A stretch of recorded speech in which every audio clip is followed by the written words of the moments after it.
Hello guys, welcome back to our channel, and today's vlog is mag-explore tayo dito sa park guys. Daming sasakyan. Ito po ay kilala sa prefecture na ito na pasyalan. Ayan, as you see, i-zoom natin.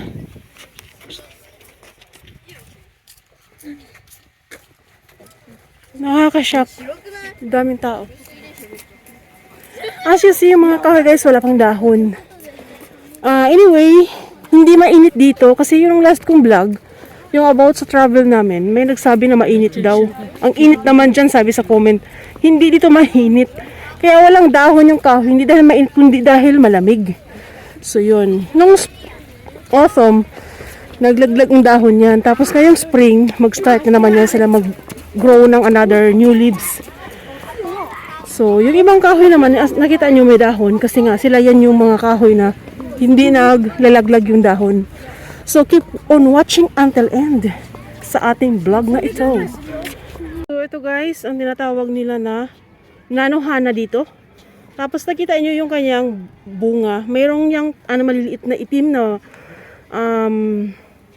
seeds. Tapos, sa English na to is, ito yung canola. Ginagamit na canola oil. So yun, isa ito sa sign, pag ito lumabas ng bulaklak, isa ito sa sign na spring na or tagsibol na. So yun. Favorite ito ng honeybee. Honeybee po ito guys, hindi po ito nangangagat no. Honeybee. Ayan no. Sa kanyang paa, nakita nyo, sa kanyang paa mayroong mga nakadikit na which is yan yung magiging honey. Napakaganda tingnan.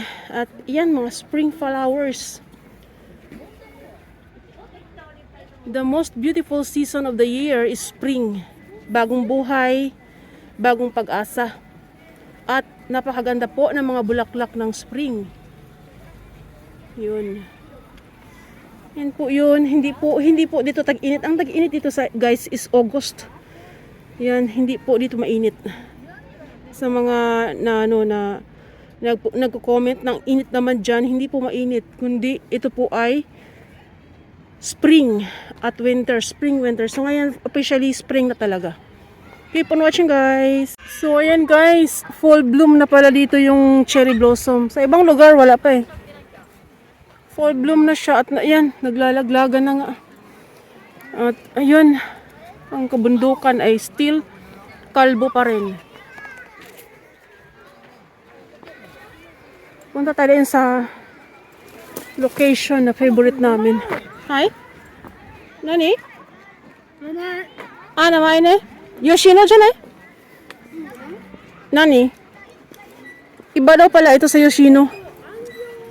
Oo nga kasi Yoshino white. Ito pala pink. Iba nga siya. Akala ko Yoshino. Kasi sa ibang part talaga ang Yoshino is ano pa eh. Ha?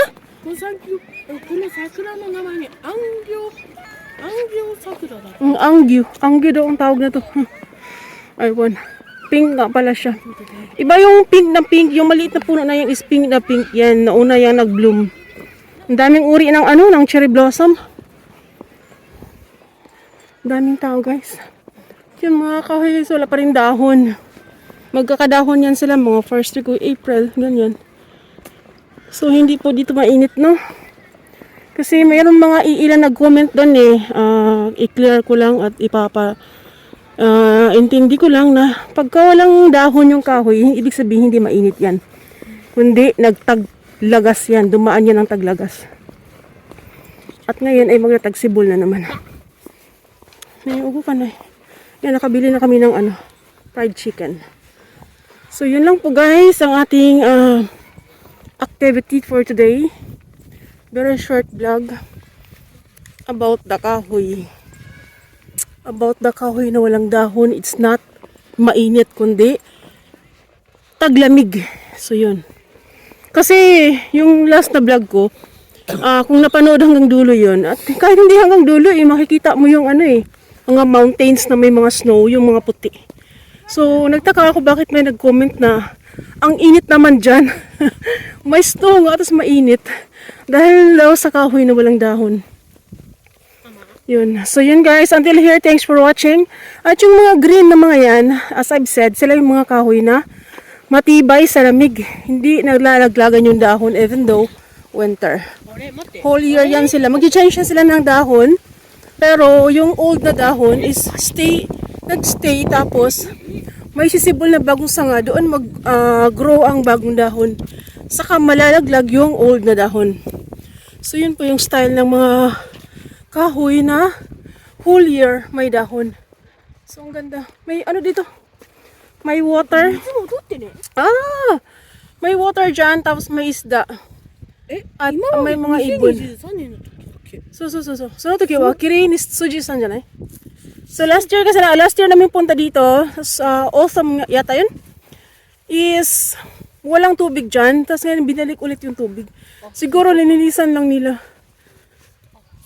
So until here guys, thanks for watching. Nandun yung park.